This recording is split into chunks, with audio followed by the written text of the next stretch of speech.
What is up, guys? Welcome back to the channel. Alright, so today's video is going to be talking about the ugliest part of Germany. And there's not a lot of videos that like show the bad parts of like places like this. So I'm excited. And this is by Hello Erica. I just did a video a few days by her. I'll just go ahead and link that for you guys. But she's great. Let's check it out. I visited the ugliest part of Germany, also known as Ruhr. We all know beauty is subjective. Roar. Objective? Subjective. And so we're going to be looking at 6 different cities in this region to determine, are they really as bad as everybody says they are? And are they worth visiting? Okay. The first city we're going to look at is Duisburg, the third biggest city in Ruhrpott. Duisburg is not a city people often visit or talk much about when visiting Germany, but I got lucky because I went on a beautifully sunny Sunday and it made it much better. However, all the stores were closed and not a lot of people were on the street. The main reason I went here is to see the Landschaftspark Duisburg Nord. These industrial areas are a big part of Ruhr history and heritage. And from my understanding, it is the main reason why Ruhrpott is considered ugly. Yeah, every town that I live around has like factories like that, like just big ugly factory stuff all over the place. So should video that and show you. I would have a lot of footage. Let me explain. From 19th century onwards, this region was the heart of the industrial boom in Germany, due to its natural deposits of iron and steel, therefore giving a lot of people jobs in the numerous coal, chemical, steel and iron production companies. Because of that, this region was very vital before, during and after the wars, the world wars. And so it was a big target for bombing, and therefore a lot of factories and cities were destroyed. To quickly provide housing after the war, much of the construction was basic and functional, and quick reconstruction was more important than aesthetics. So now many of the mines and steel factories of this region have transformed into museums, parks and even playgrounds. And if there's any history nerds out there that know more about this topic than me, feel free to leave your knowledge in the comments. So yeah, bombing factories and stuff, that I didn't even think about that. Like that would really hurt the economy. Just like any other old German city, Duisburg used to have beautiful buildings from the Middle Ages and the Renaissance. But because a lot of it was destroyed and they had to rebuild and restore the city, a lot of the historical buildings are gone, or they just don't look as impressive. But I managed to get plenty of beautiful looking scenes. At least I think I did. I think we said that at the same time. And one of my favorite locations was the Duisburg Inner Harbor. It was very peaceful and the sun was shining just right. I had a nice little walk. I was also planning on visiting the crazy stairs, but they were closed on Sundays and the tram was under maintenance. That is really cool. The crazy stairs. So where does that lead? You just... Oh my gosh. I don't understand how you would be able to go around the circle here. That's crazy. If anybody's been here, let me know down in the comments. That is really cool. I like that. I wonder where it leads. Does it just go in a circle? Good exercise. But they were closed on Sundays. And the tram was under maintenance, so it just didn't go that far. So I gave up. The most crowded place on Sunday was the Duisburg McDonald's at the train station. It took quite a while for them to make my food, but you know, I'm not complaining. I get it. It's stressful. Next city on our list is Oberhausen. Germans... Ooh, those are really cool trees. Those are awesome. I wonder what they are. that live in or near Oberhausen know it for having one of the biggest shopping malls in Europe. Based on Google, the biggest shopping mall in Europe is currently in Istanbul. Nonetheless, this one is still quite big. Like, really big. I got lost a couple of times. They have, for me, a never-seen-before Haribo store and free bathrooms. Wow, those are that popular that they have a whole store dedicated to those gummies. Nonetheless, this one is still quite big. Like, really big. I I got mean, lost a couple of times. They have, for me, I don't think that they're like that great. I mean, they're good gummies, but like, what's the big deal? I don't get it. a never seen before Haribo store Wow. and free bathrooms. Like, you don't have to pay to pee. I'm not being sarcastic. In many malls I've been in, you had to pay. Also, I was visiting before Christmas, so apparently they build their Christmas markets right next to the shopping mall. So that means that this mall is pretty popular in Oberhausen, which was an interesting discovery. The train station next to the mall looks quite spiky. And not far from here they had an industrial museum, you know, because of the past. The actual city center of Oberhausen was small and quite boring, except for this district court and this cute dog. However, because Aw. of some blogs online, I found this place. A bridge that looks like that toy sausage dog from He had like a little underbite. That was the cutest. Toy Story. It looks pretty cool. I mean, I've never seen a bridge like this, and it's so long. It's located in a park, which I would walk around in if it wasn't raining and if I wasn't already tired That was and awesome. wanted to go home. Next up we have Essen, which if you translate it from German means food or eating. So it's quite confusing when you Google this word. And I believe this is the biggest city in Ruhrgebiet. Well, firstly, the train station in Essen was pretty cool. I mean, they had this really colorful wall, and then I had to take a tram in this really moody looking station. I was pleasantly surprised. To me, Essen holds a special place in my memories, specifically the Zollverein, UNESCO World Heritage Site. It is a formal coal mine which was established in 1847. Now it's a cultural and industrial complex with museums, exhibitions, restaurants, and event venues. Because of my university, one of the first big projects involved coming here, filming and creating a trailer for this place. So if you ever wondered why my first public video on YouTube is some weird ass trailer from Roar, that's why. And I decided to keep it there. Awesome. So coming back here was a bit nerve-wracking for some reason, but it ended up being a peaceful experience. Walking inside, enjoying the nature and the red metal is free of charge. I mean, it was still really beautiful though. Like, just being in the scenery and looking at everything would be good enough for me. But if you want to visit the museum, you have to pay. Not a lot, but I just didn't feel like it. Other than that, the city center of Essen seemed more exciting and interesting than Duisburg.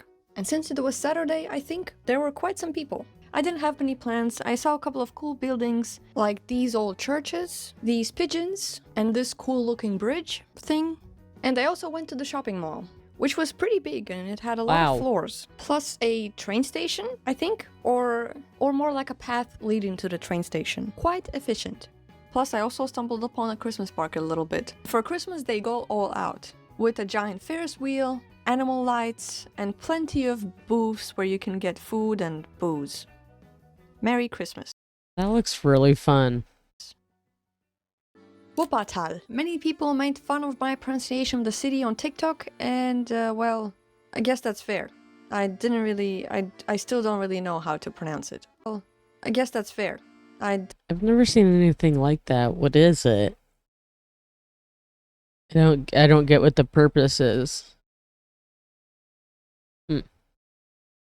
Interesting. I still don't really know how to pronounce it. The city is translated to Wupper Valley, so that means that this place has hills. After being greeted by Soviet-looking buildings, these silver lions, and one of the biggest Primarks I have ever seen, I of course had to take a ride with the most known transport here, which is the Schwebebahn, a train that has tracks on top instead of below. It was way smaller than I imagined, and a bit more scarier. When you walk in, the whole thing just swings a little bit, but the view is pretty cool. But my first stop was the botanical garden. Since I was there in the beginning of December, there's not many plants around to observe, but it was very nice nonetheless. Not that many people, and the sun again was doing its job. I was enjoying my time. Anyone visiting this region knowing the history of the smoky coal chimneys will be surprised to see how green Ruhr is today. In all small cities and big cities there are small parks and big parks.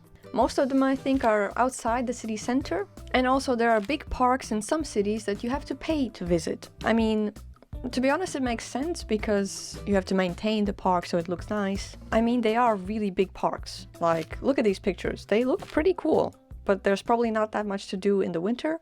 After the garden, though, I also saw the Lego bridge. It's smaller cool. than I imagined. And also in the middle of nowhere, kinda. So, man, seems like they have a lot of really interesting bridges. I wouldn't really recommend coming here to see the bridge. I was very surprised by how many stunning buildings I saw. I mean, there are not that many of them, and most of them are next to the road, so... I mean, I'm mainly showing the highlights. Don't get me wrong, there's a lot of places that don't look that great. There's a lot of places that look like, meh. The city center was small but lively. Many shops, cool-looking church, you know, the usual. And of course a shopping mall. Not as big as in Essen, but it was alright. Dortmund, the second biggest city in Ruhrpott. I visited Dortmund a couple of times already, mainly to do some shopping. Do I actually buy something when I go shopping? Most of the times not, but I still like looking at stuff. Dortmund is known for the U Tower, a football team, so the city also has a football museum, and flying rhinos. There are many of them spread out through the city. Flying rhinos. From what I have found, these rhinos started spreading in the early 2000s. Many of them were bought by sponsors and painted by them. So some of them are just a big ad. Oh, it's just a big ad then. Or bought by sponsors and painted by them. So some of them are just a big ad. Some do look cute. This city... I mean, they're okay. It's just, why the rhino? is a city. Streets full of people. There's many shops, restaurants, bakeries, and nice looking graffiti or wall art. And the center has a couple of good looking buildings, or at least interesting ones, but nothing groundbreaking or breathtaking. But the area around the U Tower is pretty cool. I like how it looks minimalistic, and these red things, they look pretty cool. There are lots of modern style buildings that look more simple and practical, rather than glamorous and detailed. And now I'm gonna take the train to go home. Speaking of trains, getting around town, or more specifically getting around this region, is quite straightforward.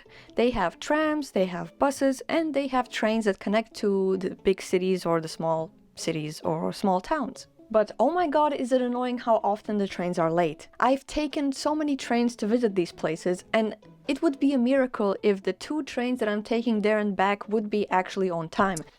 See, I actually heard the complete opposite. I heard that they were always on time. And so, I don't know. What do you guys think? Let me know in the comments. And it's even worse when you need to actually take 2 trains, because if the first one is late, then you'll most likely not make it to the second one. But the app still thinks that you're taking that train, even though the transfer is minus 5 minutes. From my understanding, Germany has a great railway system. However, at some point they just stopped investing money into the infrastructure, and now we're suffering the consequences. So many of my friends and family members are shocked when I tell them about German trains, because Germans are known for punctuality, and it's just not true when it comes to their trains. That's what I heard too. I think also that's why a lot of people prefer having a car. So if you find yourself outside a city center, you'll most likely stumble upon many cars and the road. Anyways, my rant aside, the last city we're visiting is Hagen. You might be thinking, Hagen? Really? Not Bochum? Why Hagen? There was no other reason I visited this place other than it took me only 1 train to get there, instead of 2. Hagen is really nothing special. I'm sorry, people living in Hagen. At least the city center. I mean, I made the best out of it. They had a cute cafe, a shopping mall with a giant egg in the middle, and so many pigeons. A scary amount of pigeons. But to be honest, that was my highlight of the city. Pigeons. Generally, there's more stuff to do in Hagen, like visiting the open-air museum or some kind of park, but it's further away from the city and I just didn't feel like it. Okay, don't judge me, please. I wonder how far. I mean, that's a lot of my many little final places. Thoughts. So if we're talking about the architecture, these cities do not excel at it. Since a lot of the architecture that we consider beautiful and detailed and has a lot of historical meaning is not there anymore because of the things that happened in the past. So a lot of the cities are more modern. They have buildings that serve their purpose. Of course, there are some buildings that are more, trying something new. A few buildings that I saw were reconstructed and they don't have the same feel to them. Why do I focus so much on architecture? I mean, I've seen a lot worse. Like, this really is not anything. Architecture is because it personally brings me joy to see a building that's old and looks really cool and Same. impressive. But if the environment wasn't as important for a person, then probably in Sims 2 they wouldn't have a little environment bar. So I think environment plays a big role in our lives. The bigger cities like Essen and Dortmund seem more lively and busy, full of people doing something and going somewhere. Me visiting these cities doesn't really reflect on how it is to actually live there. However, I did read many forums from foreigners and from Germans saying that if you want to live in this area, they would probably recommend you going to Cologne or to Düsseldorf because it's more fun and there's much more going on and probably more international people, if you're looking for that. The housing and living in rural is much cheaper than living in Cologne, Düsseldorf, and even Berlin and Hamburg. So that's a big plus. And stereotypically and not so stereotypically, I would say people from this region are more straightforward and more practical and less snobbish and fancy, I suppose. But again, this is my observation. I like that. You might have a different opinion. Let me know if you do. Visiting the smaller cities like Hagen and the other one made me feel like people living there come from socially underprivileged and socially vulnerable backgrounds. The streets were a bit more littered, the buildings seemed like they need maintenance, and people seemed a bit less happy. But maybe it was just the weather. I'm not sure. As a tourist, should you be visiting these places? I would say no. I mean, if you're looking for a vacation destination and you haven't even been to Germany before, these are not the most desired cities to visit. This probably won't be the first thing on your list, and it should stay there. But if you live near this area, you're looking for a weekend activity and you like industrial aesthetics, why not? There are quite some places I didn't manage to visit, either because of timing purposes or because of the Deutsche Bahn, and they do look pretty cool. Firstly, all these metal-shaped thingies that are in the middle of seemingly nowhere. Yeah, I feel like you can get some cool pictures out of that. Yeah. Those giant parks that I mentioned before, I mean, you have to pay, but they seem quite cool, especially during the summertime or spring. There are still some typical German timber houses out there. And if you want to take a look at them, you can. Nobody's stopping you. In general, I would recommend visiting in spring or summer, maybe beginning of autumn, unless you want to see the Christmas markets. I mean, they really go all out during Christmas markets. Yeah, I heard that was a whole different thing. And I know I've done a few Christmas market videos too. So if you guys enjoy this type of stuff, please don't forget to subscribe. That way you don't miss out on content. Dortmund and Essen and DUISBURG as well. Plus wow, you can visit that girl's hair, holy moly. Markets like in Dortmund. Long and thick. Wow, I'm so jealous. Dortmund and Essen and Duisburg as well. Plus you can visit Cologne and Düsseldorf because they're close by. Their Christmas markets are really Christmassy. Plus I linked 2 articles that covered this place pretty positively, and they also have great recommendations of what to see. And I read an article talking about some other things, but their description fits quite well here. Is that the city rose from the ashes, which is a different perspective to look at it. Thank you so much for watching this video. I hope you're having fun with whatever you're doing now, unless it's something bad. Welcome to all the new subscribers. If you're watching, you know, what's up? How are you? So yeah, that's about it. Bye-bye. I know what you're thinking. You're thinking, Erica looks a little bit different, doesn't she? Well, thank you for noticing, because I have a new camera. It looks pretty epic, I think. Yeah, I did kind of notice her camera's pretty good. Yeah, very interesting video. Again, yeah, she's probably right. It's not something that I would want to go visit. Going to Germany, I would like to go visit like places like Frankfurt, or wait, Cologne for sure.